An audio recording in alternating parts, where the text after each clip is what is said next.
Pertama, dukungan harus country driven, berdasarkan kebutuhan real negara tujuan. Konsultasi dan dialog dengan negara penerima harus menjadi pedoman utama. Pembangunan infrastruktur perlu memberdayakan masyarakat dan ekonomi setempat agar memiliki rasa kepemilikan yang tinggi, disertai dukungan bagi negara berkembang untuk membangun kapasitas dan kemampuan mandiri. Dengan demikian, negara berkembang dapat lebih tangguh menghadapi tantangan global di masa mendatang.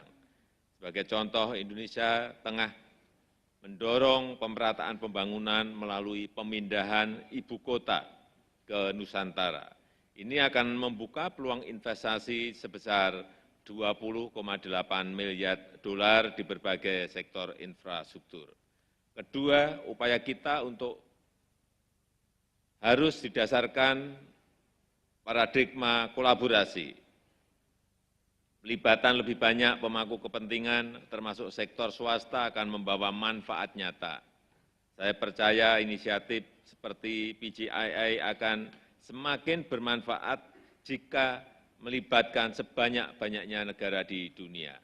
Ketiga, PGII harus menghasilkan dukungan pembangunan berkelanjutan, termasuk lewat pembangunan hijau dan transisi energi. Negara berkembang paling rentan terhadap tantangan pembangunan berkelanjutan dan perubahan iklim. Presidensi G20 Indonesia telah mendorong kerjasama nyata di bidang sustainable infrastructure dan pendanaan pembangunan. Indonesia sendiri juga bersungguh-sungguh mengembangkan industri hijau termasuk ekosistem industri mobil listrik sebagaimana yang mulia saksikan langsung di KTT Bali ini. Yang mulia, Indonesia siap mendukung inisiatif PGII. Harapan saya PGII dapat memperkuat hasil yang telah dicapai di G20. Terima kasih.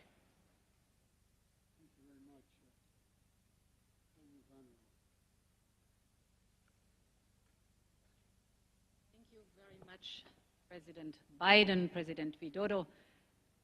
We have discussed throughout this day that we live in a truly volatile global economy with obviously changing climate. And on top, in addition, we see that Russia's war is rubbing salt in the wound of the economic recovery of COVID-19. So this mixture made us completely reevaluate our energy, our trade, and our security relationships. What is the situation for the European Union? We have decided to diversify completely away from the Russian fossil fuels. We have understood and learned our lesson that it was an unhealthy dependency, unsustainable, and we want reliable and forward-looking connections. And this is why we are launching the Partnership for Global Infrastructure and Investment, PGII. We are joining forces to give our partners a powerful and a positive offer. You have said, dear Joe, the world needs a positive investment boost. This is what it's all about. To help build the global infrastructure that we all need for sustainable growth.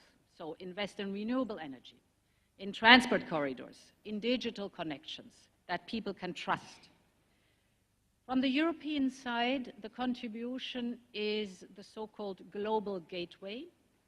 It's our 300 billion euros investment program for abroad for the next 5 years, combined with the wish to harness the power and the knowledge of the private sector. And we're deeply convinced that this will be a game changer for two reasons. First of all, Global Gateway, or PGII, is not just investing massively in the state-of-the-art infrastructure, but is also investing in the local capacities of our partners. This is crucial. We want to strengthen our shared resilience. We have been discussing in the last session the vaccine manufacturing example. What is special about it? If we take the example from the European Union, there is a European-American company that is sharing its mRNA technology and training local professionals. So it's about skills. Then we have African and European financial institutions that are providing the investment. And we have our regulatory medicines agency that are sharing their know-how. No single actor in this combination could have done this alone, but together we're able really to deliver on the ground. And my second point is that the Partnership for Global Infrastructure and Investment is working because it is demand-driven. We see an enormously rising demand for renewable energy, and this is a good example. As I said, Europe has decided to diversify completely away from the Russian fossil fuels, and we want to leapfrog to clean energy. We need this clean energy, not only to have it homegrown, but also to import it. Our partners in the global south have an abundance of clean energy potential and resources. So Europe could turn into the world's largest market for their energy exports. What is necessary is investment and infrastructure. And that's where we have to team up. So some examples: at COP27, we've signed hydrogen partnerships with Namibia, Egypt, and Kazakhstan. Or with Namibia, we're building transport corridors from the Indian Ocean to the Atlantic port of Walvis Bay. And there's much more to be done. I'm very happy that today we launch the Just Energy Transition Partnership with Indonesia, a big step forward. Team Europe will contribute over 1 billion euros. It is the roadmap for the country's low-carbon future, and we are investing in developing geothermal energy. Or we are engaged in talks with India for renewable hydrogen, with Chile for critical raw materials. Or we are launching a digital alliance in Latin America to build a fiber optic cables and satellite connectivity. Many of these examples show exactly the direction of travel and the shared interest that we do have. So we are ready to contribute. If we align our investment strategies and crowd in the private sector, that is crucial. I think we can maximize our joint impact. Let's bundle our forces and make a positive difference in investment globally. Now I have the pleasure to invite the heads of state to deliver their remarks, and I hand over the floor to Japan's Prime Minister Kishida. Fumio, you have the floor. はい、ありがとうございます。まずこのイベントの開催を歓迎いたします。インフラは国の発展の基盤です。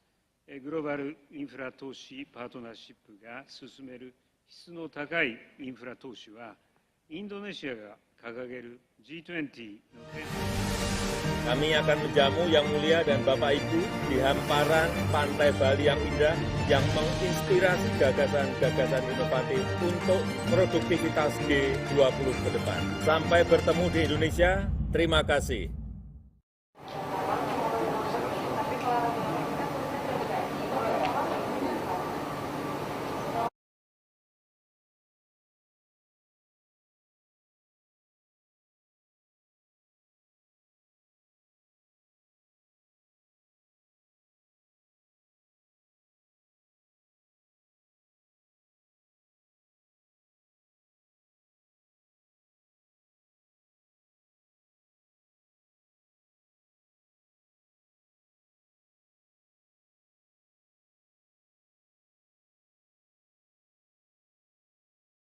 Hai, my name is Jordi Filbert. Jadi gue adalah seorang content creator dan streamer Valorant di Indonesia. Jadi semenjak gue kecil, gue suka banget sama yang namanya FPS. Dari first person shooter ini itu semua gue mainin. Dan saat gue denger Valorant rilis gitu ya, gue bener-bener tertarik nyobain dan ketagihan bermain Valorant. Kira kita main Valorant.